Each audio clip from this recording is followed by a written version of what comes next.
ನಿಮ್ಗೆ ಹೇಳಿಲ್ಲ ಅಂತ ಏನಾದರೂ ಆಗಿದ್ರೆ ಅದು ಡಿಲಿಕ್ಷನ್ ಆಫ್ ಡ್ಯೂಟಿ ಅಲ್ಲ ಸರ್, ಇದು it is a serious matter. Keeping Siddaramaiah dark it self chief minister. ನೋಡಪ್ಪ, ರೆಗ್ಯುಲರ್ ಕೋರ್ಸ್ನಲ್ಲಿ DPR ಸೆಕ್ರೆಟರಿ ಹೇಳಿದ್ದಾರೆ, ನಾನು ಕೇಳಿದ್ರು ಚೀಫ್ ಸೆಕ್ರೆಟರಿ, ನನಗೆ ಮಾಡೋಣ ಸಾರ್ ಅಂತ ಹೇಳಿದ್ರು. ಎಲ್ಲ ಪೊಲೀಸ್ನವರೆಲ್ಲ ಒಪ್ಕೊಂಡಿದ್ದಾರೆ, ಮಾಡೋಣ ಆಯಿತು ಮಾಡಿ ಅಂತ. ಆಮೇಲೆ ಇವರು ಕ್ರಿಕೆಟ್ ಅಸೋಸಿಯೇಷನ್ನವರು ಸೆಕ್ರೆಟರಿ ಮತ್ತು ಟ್ರೆಜರರು ಬಂದು ನನ್ನನ್ನು ಭೇಟಿ ಮಾಡಿ ನನಗೆ ಇನ್ವೈಟ್ ಮಾಡಿದ್ರು.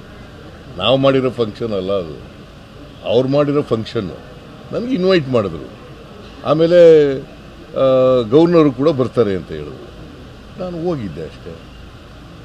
ಅದು ಬಿಟ್ಟರೆ ಬೇರೆ ಇನ್ನೇನು ನನಗೆ ಗೊತ್ತಿಲ್ಲ. ಸರ್ಕಾರದ್ದೇನಿಲ್ಲ, ಇಲ್ಲ ಕರೆದಿಲ್ಲ. ಸರಿ, ಸಂಬಂಧ ಸಭೆ ಏನಾರು ಆಗಿದೆಯಾ ಸರ್? ಈ ಸಂಬಂಧ ಸಭೆಗಳಾಗಿದೆಯಾ ಅಂತ? ಇಲ್ಲ.